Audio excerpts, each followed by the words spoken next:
북대서양 조약기구 나토에 한국 대표단을 보낸 윤석열 정권이 이번에는 우크라이나에 정예요원 파견을 검토 중입니다. 모니터링단, 즉 참관단이란 이름으로 국회 동의를 피해 파병하는 꼼수입니다.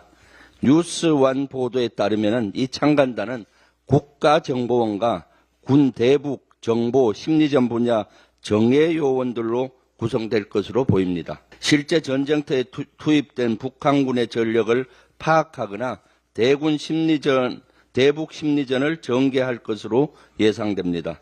또 포로로 붙잡히거나 탈영한 북한군을 신문하는 역할도 할 것으로 보입니다. 남북 대리전을 자청하는 위험천만한 행위입니다. 대한민국은 그동안 우크라이나에 비살상 무기와 인도적인 지원을 해왔습니다. 국제사회의 일원으로서 대한민국이 할 수 있는 건 여기까지입니다. 살상무기나 참관단을 보내는 것은 우크라이나, 러시아 전쟁의 불씨를 한반도로 가져오는 것입니다. 나토나 미국도 참관단을 보냈다는 보고는 없습니다.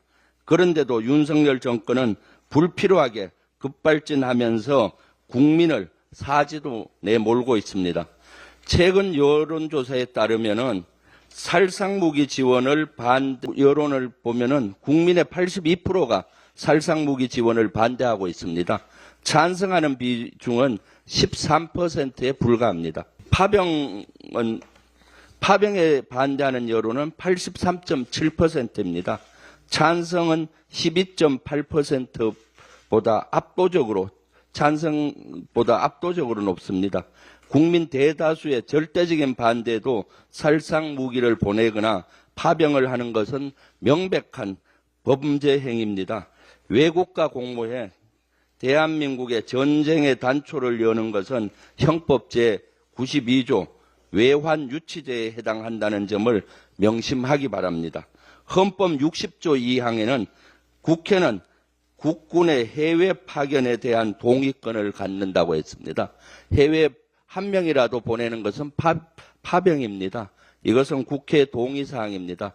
또 지금까지 파병은 평화유지군으로서 중립적인 평화를 유지하기 위해서 파병을 했건가 아니면은 동맹의 이름으로 미국과 같이 전투를 하기 위해서 파병한 사례밖에 없습니다.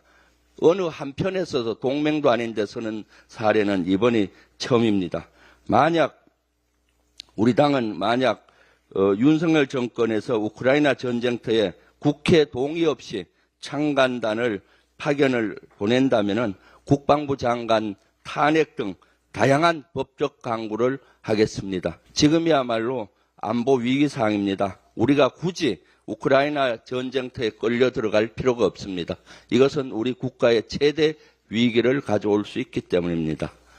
명태균 씨와 김건희 여사 콤비가 공청 개입에 이어 국가산업단지 이권 개입의 빅픽처를 그린 것으로 보입니다. 한겨레 20일 보도에 따르면 명태균 씨는 창원 국가산단 선정 넉 달 전에 김건희 여사에게 청탁하기 위한 것으로 보이는 보고서를 만든 것으로 녹취록을 통해 확인됐습니다. 2022년 11월 23일 명태균 씨는 강혜경 씨에게 전화를 걸어서 창원 국가산단 보고서 작성을 지시했습니다. 그러면서 윤석열 사진 위에다가 국가산단 필요합니다라는 문구를 넣어야 한다. 사모에게 부탁하는 것이라고 말했습니다. 여기에 사모는 김건희 여사입니다. 이후 약 넉 달 뒤인 2023년 3월 15일 윤석열 대통령이 직접 주재한 제14차 비상경제 민생회의에서 창원 국가산단은 신규 국가첨단산업단지로 선정됩니다. 공식 직함이나 권한이 없는 명태균 씨와 김건희 여사가 조직적으로 국책사업에 개입했다는 명백한 증거입니다. 자고 일어나면은 후진국이 되는 나라, 자고 일어나면은 대통령 배우자의 중대범죄 의혹이 쏟아지는 나라, 앞을 못 보는 무사 윤석열 대통령님, 별명처럼 이런 비위를 못 보는 겁니까? 아니면 보지 않기 위해 눈을 가린 겁니까? 타조는 위험을 느끼면은 머리를 모래 속에 파묻는다고 합니다. 남들도 보지 못할 것이라는 생각 때문에 이런 행동을 한다고 합니다. 눈을 가린다고 부끄러움이 사라지지는 않습니다. 우리 국민에게 그런 수치까지 안겨주지 마십시오. 이상입니다.